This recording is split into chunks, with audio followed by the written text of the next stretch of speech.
everyone. My son just laid down for his nap, so I'm going to do my presentation real quick. I am gonna whisper as best as I can, so I hope you can hear me. I am doing my presentation on postcolonial theory, and I feel like before we can talk about postcolonial theory, we need to first understand where it stems from, which is colonialism. So I actually went and got a definition from Lexico by Oxford, and it says that colonialism is the policy or practice of acquiring full or partial political control over another country, occupying it with settlers, and exploiting it economically. And I'm pretty sure we remember from our history classes, we heard about kind of the process of colonialization when we came to the New World with the Indians. So it's a lot of taking land by force, conquering and killing the people who were there before. You have a lot of violence, introduction of diseases that weren't there before. And post-colonialism is really a response to colonialism, just like postmodernism is a response to modernism. So you have post-colonial theorists who focus on that inequality and the mistreatment of individuals by the people who consider themselves more powerful than the group that they are controlling or exploiting. So Stevens puts it very nicely, and she says post-colonial theory, a term for approaches to literature that examine issues related to colonialism and its aftermath. She also discusses how post-colonial theory is usually in conversation with other theories like critical race theory, African American studies, ethnic studies, etc. And as I was researching the key figures of postcolonial theory, I found out that a lot of them actually drew inspiration from those Harlem Renaissance writers like Langston Hughes and Claude McKay and so forth. And I'm actually going to do a little piece of Langston Hughes' poem, Let America Be America Again, for kind of my analysis of postcolonial theory. So if you're following along in the Stevens book, she talks about the spread of colonialism and slavery, which is really nice to kind of see where we started and how everything ended up. I thought it was really interesting. She discusses on page 196 that European colonialism across West Africa didn't end until the 1960s, and the last mark of European colonialization in Africa ended in the 1990s. So this isn't some super old, way back in the day thing we're talking about. We're talking about just a few decades ago. So Stevens says, postcolonial theory grew out of 20th century struggles against European colonialism and deals with the legacy of that era in history. So I want to talk about three key figures of postcolonial theory, and this first man, I hope I pronounced his name right, Aimé Césaire.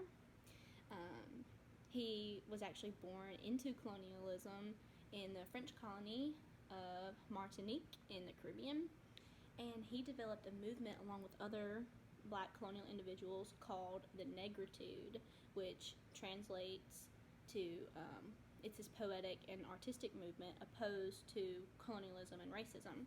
And as I mentioned earlier, this group really drew inspiration from the Harlem Renaissance writers Langston Hughes and Claude McKay.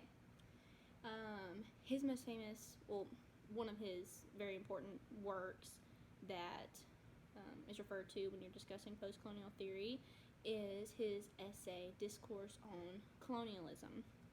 It's a call for all colonized people to fight against their oppressors and expresses colonialism's lack of mortality. And then the second postcolonial theorist that I want to talk about is Frantz Fanon, who actually was a student of Césaire's. His book, Black Skin, White Masks, is one of the most important works dealing with postcolonial theory. And he fuses Césaire's ideas on anti-colonialism, Jean-Paul Sartre's views on existentialism, and his own training as a psychiatrist to examine those who are colonized.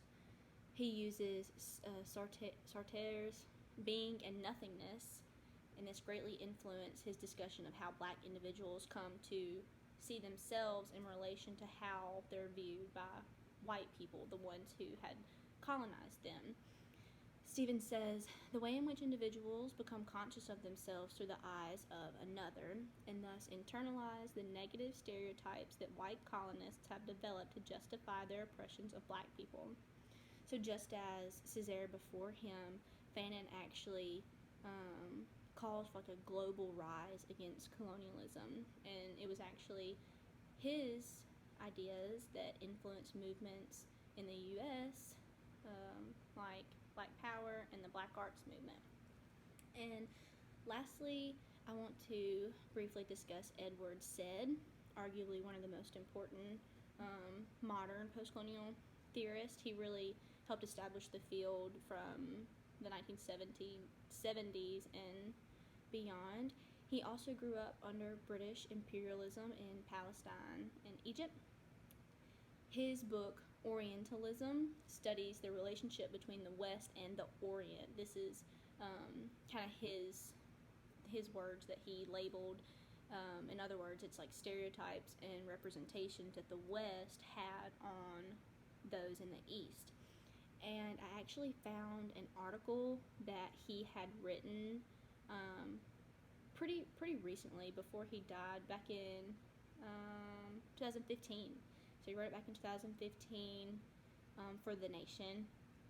And he was kind of giving like a modern example, and he talks about how the United States mainly, and Americans in general, view Islam's is kind of the way this works. So he was saying, or here's a direct quote from him: the general basis of Orientalist thought is an imaginative geography dividing the world into two unequal parts, the larger and then the different, called the Orient. The other, also known as our world, called the Occident or the West. Such divisions always take place when one society or culture thinks about another one different from it, but and then he also points out it's interesting that even though the Orient has been considered inferior, they're always the ones with the greater potential to destroy the West. So here's his contemporary example. So far as the United States seems to be concerned, it is only a slight overstatement to say that Muslims and Arabs are essentially seen as either oil suppliers or potential terrorists. Very little of the detail, the human density, the passion of Arab-Muslim life has entered the awareness of even those people whose profession it is to report the Arab world.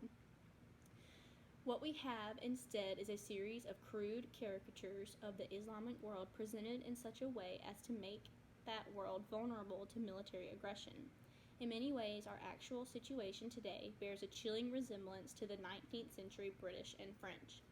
So this is kind of a closer to home example that I feel like we can relate to, because while yes, we did learn about colonization, 13 colonies,